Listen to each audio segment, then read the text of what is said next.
یہ زمین پہ بیٹھی ہوئی چیز کو آسمان پہ لے جاتے ہیں، اور جب ان کی مرضی کے خلاف ہو تو آسمان کی چیز کو نیچے لے آتے ہیں۔ اس لیے قرآن مجید نے شعراء کا تعارف کروایا ہے، وَالشُّعَرَاءُ يَتَّبِعُهُمُ الْغَاوُونَ، یہ جو شعراء ہوتے ہیں نا، ان کے پیچھے وہی لوگ چلتے ہیں جو گمراہ ہوتے ہیں۔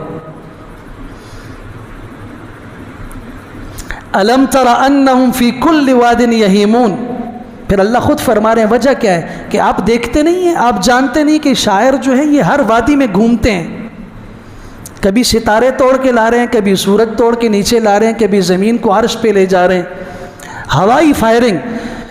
اس لیے حضور اقدس صلی اللہ علیہ وسلم کا تعارف کروایا گیا، وما هو بقول شاعر، یہ جو قرآن ہے یہ شاعر کا کلام نہیں ہے، یہ سنجیدہ شخصیت کا، ذات کا، ایک ایسی شخصیت پہ اترا ہے جو خود بھی سنجیدہ ہے، اور ایسی ذات کی طرف سے اترا ہے جو سنجیدہ ہے۔ شعراء کا کلام یہ نہیں ہے۔ وَاجْعَلْنِي مِنْ وَرَثَةِ جَنَّةِ النَّعِيمِ، کچھ شاعر کہتے ہیں، کچھ ایسے لوگ کہتے ہیں ہم عبادت شوق جنت سے نہیں کرتے، جنت کے شوق میں نہیں کرتے، ورنہ تو یہ سوداگری ہے۔ کیوں نہیں کرتے؟ جنت کسے ملے گی؟ جس سے اللہ راضی ہے۔ جنت تو اللہ کے راضی ہونے کی دلیل ہے۔ حضرت ابراہیم علیہ السلام کی دعاؤں میں سے وَاجْعَلْنِي مِنْ وَرَثَةِ جَنَّةِ النَّعِيمِ،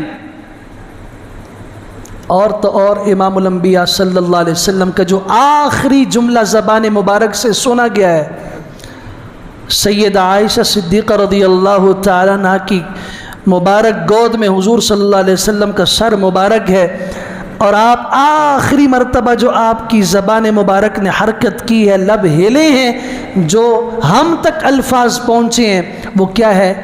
اللہم الی الرفیق الاعلی، میں رفیق اعلیٰ کی طرف سفر کرنا چاہتا ہوں۔ وہ رفیق اعلیٰ کیا ہے؟ جنت نہیں ہے تو اور کیا ہے؟ اللہ کی رفاقت کا سب سے اعلیٰ ترین مقام ہے کون سا؟ وہ جنت کا سب سے اونچا مقام ہے جس کا نام مقام محمود ہے۔ حضور دعا کریں اور ہمیں بھی حکم دیں کہ میرے لیے اللہ تعالیٰ سے مقام محمود مانگو جو جنت کا سب سے اونچا درجہ ہے۔ ابراہیم علیہ السلام دعا کریں اللہ مجھے جنت کا وارث بنا، اور میں کہوں کسی شاعر کے کہنے پر اور کسی قوال کے کہنے کے اوپر کہ جی مجھے جنت کی ضرورت نہیں ہے۔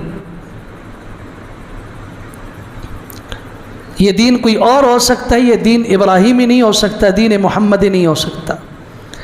واغفر لأبی، اللہ میرے ابا کی مغفرت فرما، انہ کان من الضالین، وہ گمراہوں میں سے تھا۔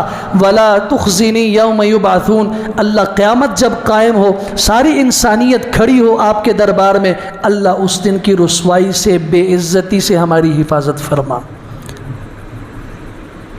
پھر حضرت کی دعا ہے ربنا علیک توکلنا وإلیک انبنا وإلیک المصیر، اے ہمارے رب ہم آپ ہی کی ذات پہ بھروسہ کرتے ہیں، آپ ہی کی طرف ہم رجوع کرتے ہیں، اور آپ ہی کی طرف ہم نے حقیقت میں لوٹ کے آنا ہے۔ پھر جب بیت اللہ کی تعمیر کی ہے کیا دعا مانگی؟ ربنا تقبل منا انک انت السمیع العلیم، اللہ ہمارا یہ عمل قبول فرما۔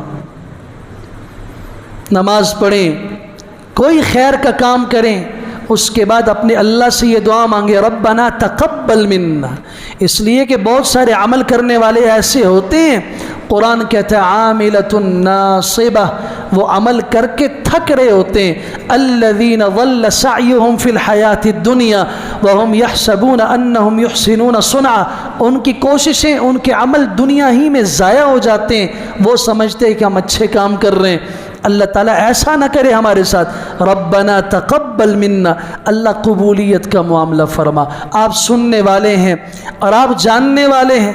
پھر ربنا واجعلنا مسلمین لک، دو لوگ ہیں جو بیت اللہ کی تعمیر کر رہے ہیں، حضرت ابراہیم اور بیٹا اسماعیل، اللہ ہم دونوں کو اپنی فرما برداری کرنے والا بنا،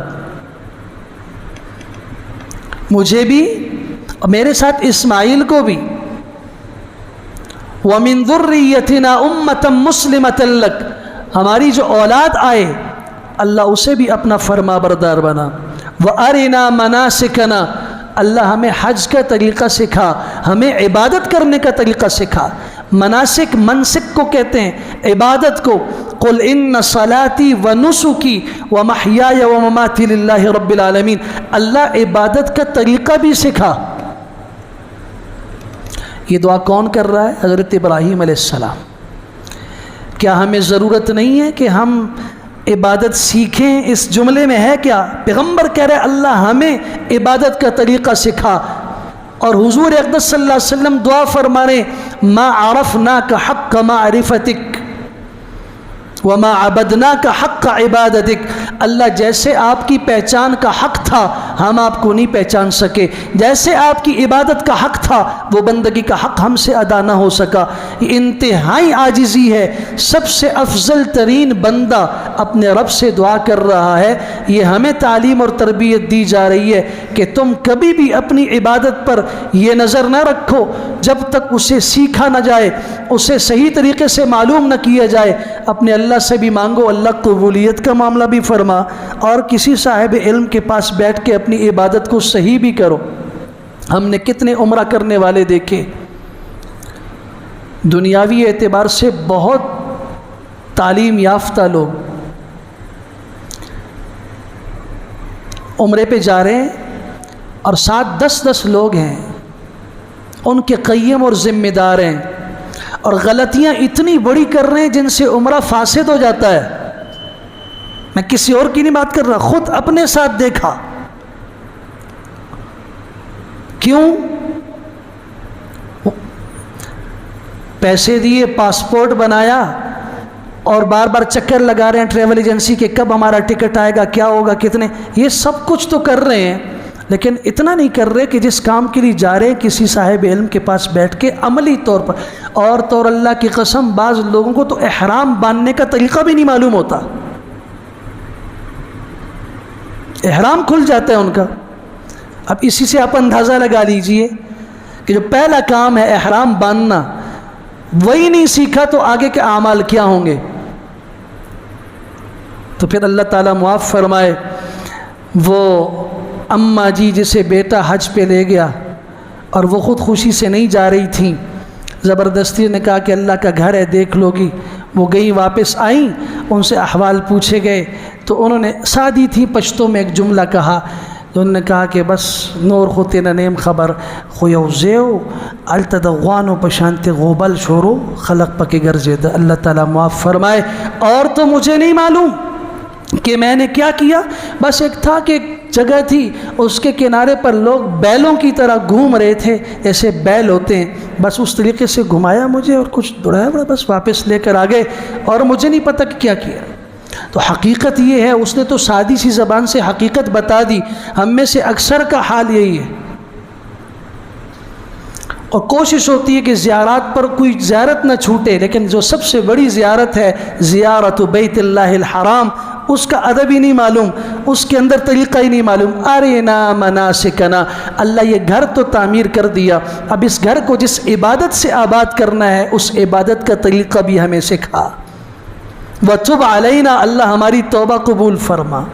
اور پھر ربنا وابعث فیہم رسولا، ایک ایسی جامع دعا فرمائی جو قیامت تک میں سمجھتا ہوں ہماری امت مسلمہ کے لیے، اس امت کے لیے سب سے بڑی اور قیمتی جو دعا ہے، ہماری زندگی کا سب سے قیمتی جو سرمایہ ہے، امام الانبیاء صلی اللہ علیہ وسلم کی امت میں ہونا، یہ دعا حضرت نے فرمائی تھی۔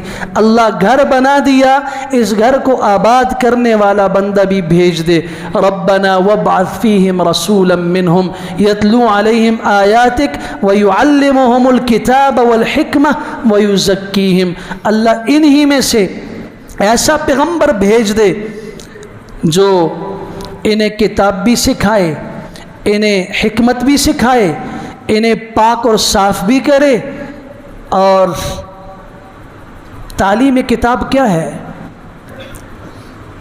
قرآن مجید کی تعلیم، علماء کہتے ہیں یہ جو قاری صاحب ناظرہ پڑھاتے ہیں نا، یہ حفظ کراتے ہیں، یہ یعلمہم الکتاب کر رہے ہیں۔